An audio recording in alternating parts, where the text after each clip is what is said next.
ओम श्री गुरुवे नमः। अपने ब्राह्मण एवं संत को जिंदा कीजिए। परम पूज्य गुरुदेव पंडित श्रीराम शर्मा आचार्य जी का यह दृढ़ विश्वास है कि मनुष्य में देवत्व का उदय एवं धरती पर स्वर्ग का अवतरण होकर रहेगा। मानव में देवत्व के विकास के लिए उन्होंने अपने प्रवचनों उद्बोधनों में समय समय पर प्रकाश डाला है। उनके प्रवचनों का प्रथम संग्रह वांग्मय क्रम 68 पूज्य वर्ग की अमृतवाणी में लगभग 90 प्रवचन प्रकाशित हुए हैं। इन्हीं में से एक प्रवचन अपने ब्राह्मण एवं संत को जिंदा कीजिए प्रवचन के कुछ अंश प्रस्तुत पुस्तिका में उपस्थित हैं। तो आइए गुरुदेव की वाणी में इस पुस्तक को श्रवण करें। देवियों भाइयों, आप में से अधिकांश व्यक्ति सोच रहे होंगे कि मैं यहाँ था परंतु व्याख्यान क्यों नहीं दिया। विशेष कारणवश व्याख्यान न दे सका। बेटे, मैं जीवन भर प्रयोग करता रहा हूँ। कौन कौन से प्रयोग किए हैं? पहले ब्राह्मण बनने का प्रयोग किया कि ब्राह्मणत्व के क्या क्या चमत्कार हो सकते हैं। मैंने उसे अपने जीवन में धारण करके देखा है और पाया है कि इसमें सफलताएं भी हैं तथा चमत्कार भी हैं। ब्राह्मण जीवन किसे कहते हैं? किफायत सारी जीवन को कहते हैं। ब्राह्मण उसे कहते हैं जो अपना खर्च कम से कम में चला सकता हो तथा अधिक से अधिक अपना धन अक्ल मेहनत समाज में लगा सकता है, जिससे उसके जीवन का लक्ष्य समाज का लक्ष्य पूरा होता हो। जिस आदमी के पास कुछ बचता ही नहीं है वह समाज को क्या देगा। हमें यह कहना होगा कि अध्यात्मवादी बनने के लिए किफायत सारी बनना होगा, ब्राह्मण बनना होगा।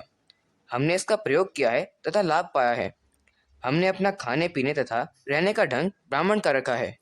अपनी जमीन के बाबत जो कुछ हमें मिला था उसे गायत्री तपोभूमि के लिए दान कर दिया। मैंने अपनी पत्नी से पेशवा ब्राह्मणों की उपमा देते हुए कहा कि आपको भी यह जीवन जीना चाहिए। पेशवा के राम टांक ने अपने गुरु की पत्नी के आदेश पर सब कुछ दे दिया था। इन्होंने भी अपने सारे गहने गायत्री तपोभूमि के लिए लगा दिए। पैसों की दृष्टि से हम खाली हो गए परंतु शक्ति बहुत मिल गई। मित्रों, धन की और बल की शक्ति नहीं होती, वह ब्राह्मणत्व की शक्ति होती है। यह मैं आपको यकीन दिला सकता हूँ। मैं ब्राह्मण था और अब भी ब्राह्मण हूँ। जो कुछ भी आप देख रहे हैं वह ब्राह्मणत्व का चमत्कार है। इस दुनिया में मित्रों एक ही बिरादरी रह गई है जिसका नाम है बनिया। बाकी सारी बिरादरी मर गई है। एक ही जिंदा है, वह है बनिया। सारे के सारे क्षेत्र में बनिया ही बनिया छाया है। ब्राह्मण कहीं नहीं परंतु हम ब्राह्मण हैं। इस पर हमें गर्व है तथा संतोष भी है। अगर कोई अपने को ब्राह्मण बना सकता हो, अपने खर्च और लागत को कम कर सकता हो तथा नियत में ब्राह्मणत्व है तो हमें प्रसन्नता होगी। परंतु आपकी नियत में तो चांडाल बसा हुआ है। आदमी को गरीब भी होना पड़ेगा। यह हमने ब्राह्मण का प्रयोग करके देखा है। दूसरा वाला प्रयोग हमने किया है साधु का, जिसका नाम तपस्वी है। हमने अपने सारे छिद्रों को बंद कर दिया। यह दूसरा कदम है। कांटे पर चलने वाले का नाम तपस्वी नहीं है। ठंडे पानी से नहाने वाले का नाम तपस्वी नहीं है। उस आदमी का नाम साधु और तपस्वी है जिसने अपने आप को तपाया, उसका नाम तपस्वी है, उसका नाम साधु है। हमने अपने आप को तपाया है। अक्ल की दृष्टि से आदमी से ज्यादा बेईमान बहरूपिया कोई नहीं। हमने अपने अक्ल को ठीक कर दिया है। आप भी मारे डंडों से अपने अक्ल को ठीक करें।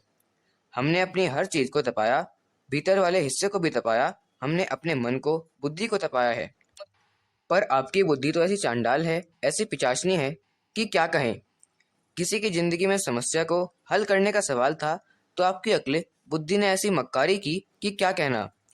पैसे से लेकर समय तक हमने केवल समाज के लिए खर्च किया। यह कैसा हुआ जीवन? हमारा तपस्वी का जीवन है। मंत्रों में शक्ति है, गलत बात नहीं है।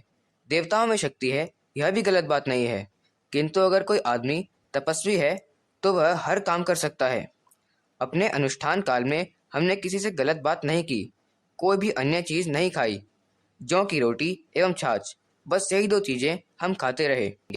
जैसे हमने अनुष्ठान खत्म किया कि एक व्यक्ति आए जो नकली रेशम बनाते थे। उन्होंने कहा कि हम आपको गुरु बनाएंगे। उन्होंने 1.25 रुपया हमारे हाथ पर रखा। इस पर हमने सोचा कि तब तो हम ब्राह्मण नहीं हो सकते हैं, हम मजदूर हैं। उन्होंने कहा कि ब्राह्मण को तो लेना चाहिए। यह आज से लगभग 35-40 वर्ष पहले सन 1945-46 की बात है। उस सज्जन को लेकर हम बाजार गए। उस जमाने में ठंडी में बिछाने के लिए पुराने कपड़ों के तथा रुई की हाथ से बनी हुई दरियां 2 रुपए में मिलती थी।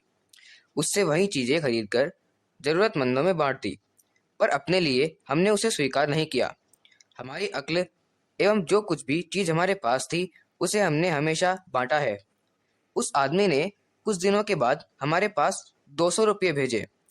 हमने उसे गायत्री तपोभूमि के मंदिर बनाने में लगा दिया। यह वह पहला आदमी था जिसने हमें पैसा भेजा था। यह घटनाएं सुना रहा हूं मैं आपको अपने तपस्वी जीवन की। इसी तरह हमारे सारे कार्य होते चले गए, हमारा कोई काम रुका नहीं। पुस्तक अपने ब्राह्मण एवं संत को जिंदा कीजिए, पृष्ठ 1 से 8।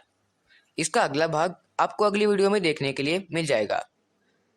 धन्यवाद। ओम शांति।